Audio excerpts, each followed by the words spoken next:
नमस्कार, जय हिंद दोस्तों। स्वागत है आपका अपने YouTube channel important MCQ by Sandeep में।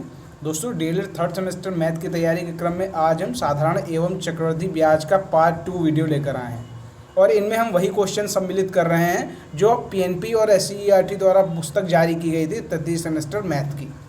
तो ये सारे क्वेश्चन आप इसलिए ध्यान से देखिए क्योंकि जो PNP क्वेश्चन पेपर सेट करता है वो इन्हीं किताबों से ही सेट करता है। इन्हीं में कुछ हेरा फेरी कर देता है नंबर्स की और क्वेश्चन लगभग सेम आते हैं। तो इसीलिए इनके क्वेश्चन को करना बहुत ज़रूरी है ताकि आपके 25 में 25 नंबर आ सके, क्योंकि हम लोग का यही टारगेट है कि मैथ में 25 नंबर आएँ। और मैं तो कहता हूँ सारे सब्जेक्ट में आप ऐसी तैयारी करो कि आपके फुल में फुल नंबर आए, कम से कम 95% ओवरऑल आपका ज़रूर बने। चलिए शुरू करते हैं आज के क्वेश्चंस। साथ ही साथ आपको ये भी बता दूं कि इससे पहले हमने पार्ट 1 अपलोड किया था, उसमें साधारण और चक्रवृद्धि ब्याज को अच्छे से समझाया था और कुछ क्वेश्चन भी करके दिखाए थे। अगर आपने वो वीडियो नहीं देखा तो नीचे डिस्क्रिप्शन में लिंक मिल जाएगा, आप वहाँ से ज़रूर देख लीजिएगा। अब ये पार्ट 2 है, यहाँ पर हम आपको और ज़्यादा क्वेश्चन करके दिखाएंगे ताकि आपको साधारण और चक्रवृद्धि ब्याज आसानी से समझ में आ जाए और ये टॉपिक क्लियर हो जाए। जैसे यहाँ पर जो पहला क्वेश्चन आपके सामने है, 100 रुपये पर 2 वर्ष का 3% वार्षिक ब्याज की दर से साधारण ब्याज कितना होगा। देखो ये तो बहुत सरल क्वेश्चन है, बच्चा भी कर लेगा। मैंने आपको साधारण ब्याज का सूत्र भी बताया था। क्या होता है साधारण ब्याज का सूत्र? मूलधन गुणे दर गुणे समय और बटे 100। ये आपका मूलधन साधारण ब्याज का सूत्र है। तो मूलधन कितना है? 100 रुपये। दर कितनी दे रखी है? 3। और वर्ष यानी समय कितना दे रखा है? 2। अब इसको अगर आप सॉल्व कर लेंगे तो आपका आंसर आ जाएगा 6 रुपये। यहाँ पर साधारण ब्याज निकल के आ गया। देखो ये तो बच्चा भी कर लेगा, तो इसमें कोई बड़ी बात नहीं है। नेक्स्ट क्वेश्चन देखते हैं। क्वेश्चन नंबर 2 क्या है? 400 रुपये पर 3 वर्ष का 8% वार्षिक ब्याज की दर से ब्याज तथा मिश्रधन ज्ञात करो। अब यहाँ पर ब्याज भी पूछ रहा है, मिश्रधन भी पूछ रहा है, तो दोनों निकालने के लिए सबसे पहले तो हमें साधारण ब्याज वाला फार्मूला लगाना पड़ेगा। क्या फार्मूला था? मूलधन गुणे दर गुणे समय बटे 100। मूलधन कितना है? 400। दर कितनी है? 8। और समय कितना दे रखा है? 3 बटे 100। अब ये 2 जीरो यहाँ से कटे, 2 जीरो यहाँ से कटा। अब इन तीनों को मल्टीप्लाई कर दो। 8 त्रिक 24 और 24 चौको 96।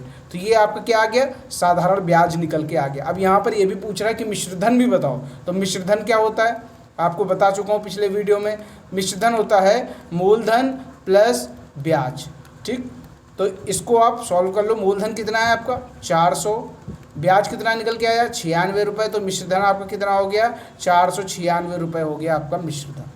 तो ये क्वेश्चन आसानी से सॉल्व हो गया। अब यहाँ पर देखो तीसरी क्वेश्चन, यहाँ से थोड़ा टिपिकली शुरू होते हैं। 7200 रुपये का 3 वर्ष का ब्याज 1080 रुपये है, तो ब्याज की दर बताओ। देखो सबसे पहले तो हम साधारण ब्याज का सूत्र लिखते हैं, वहाँ से हमें पता चलेगा मूलधन गुणे दर गुणे समय बटे 100। अब यहाँ पर मैंने आपको क्या बताया था कि कुल मिलाकर 4 चीज़ें, 1 2 3 4। अब 4 में से 3 चीज़ें भी अगर दे रखी तो चौथी चीज़ आसानी से निकल आएगी। अब थर्ड क्वेश्चन में आपको मूलधन दे रखा है 7200 रुपये, दर पूछा है, समय दे रखा है 3 वर्ष और साधारण ब्याज भी 1080 रुपये दे रखा है। तो आप इसको इसी तरह आसानी से सॉल्व कर सकते हैं। साधारण ब्याज की जगह हम रख देंगे 1080 बराबर मूलधन कितना दे रखा है? 7200।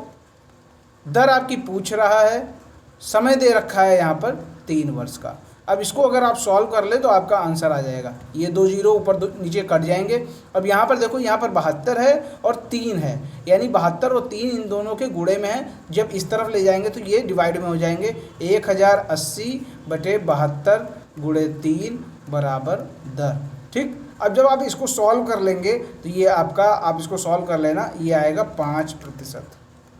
ठीक, तो ये इस तरह दर निकल के आ गई। तो इसमें आपको कंफ्यूज नहीं होना है। इन चारों में से अगर कोई 3 चीज़ दे रखी है तो आप आसानी से इसको कैलकुलेशन करके निकाल सकते हैं। अब देखो अगला क्वेश्चन, क्वेश्चन नंबर 4। देखो ये कल भी मैंने आपको समझाया था। 10% वार्षिक ब्याज की दर से कितने समय में 200 रुपये का 3 गुना हो जाएगा। तो यहाँ पर क्या निकालना है? कितने समय में, यानी समय निकालना है। अगर हम साधारण ब्याज की बात करें, इसका सूत्र क्या होता है? मूलधन गुणे दर और गुणे समय बटे 100।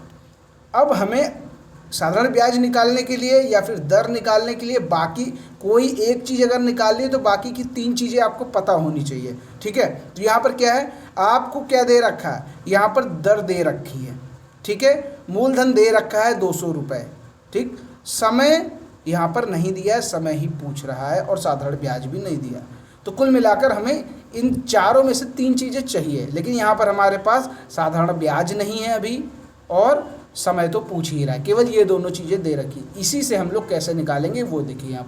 यहाँ पर साफ साफ बोल रहा है कि जो 200 रुपये है वो 10% वार्षिक ब्याज की दर से कितने समय में 200 रुपये का 3 गुना हो जाएगा, यानी 3 गुना हो जाएगा, यानी मिश्र धन की बात कर रहे हैं कि ये 3 गुना हो जाएगा।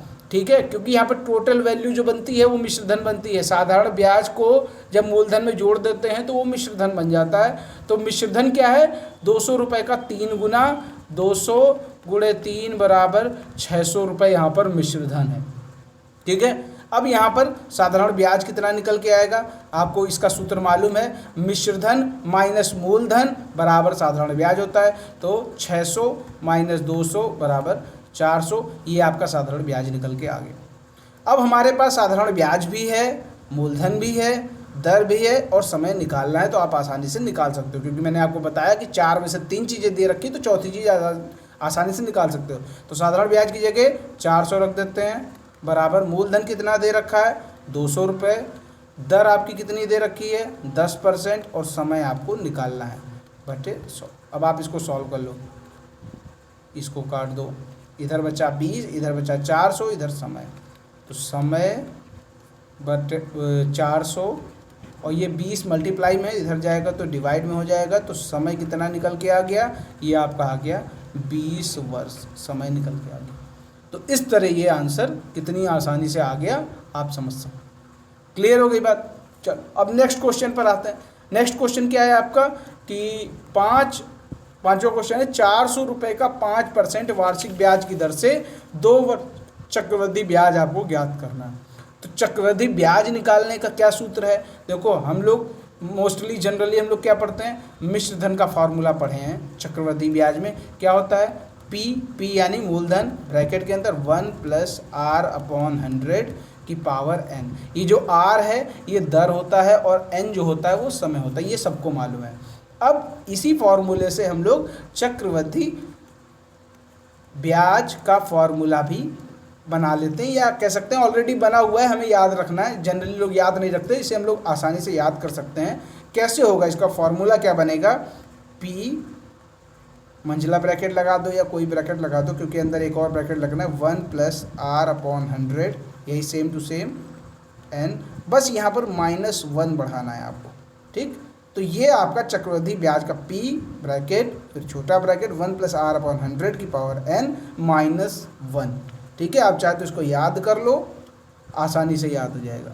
ठीक है, अब इसी में आपको क्या करना है, इसी में आप वैल्यूज़ रख दो, आपका चक्रवृद्धि मिश्रधन निकल आएगा, ब्याज निकल के आ जाएगा। ठीक है, जब मिश्रधन अगर पूछे तो आप ये वाला फार्मूला लगा लो, चक्रवृद्धि ब्याज पूछे तो आप ये वाला फार्मूला लगा लो, सीधा सीधा आपका आंसर आ जाएगा। तो चलो इसको इसी फार्मूले में फिट करके रखते हैं कि हमें क्या निकालना है, चक्रवृद्धि ब्याज।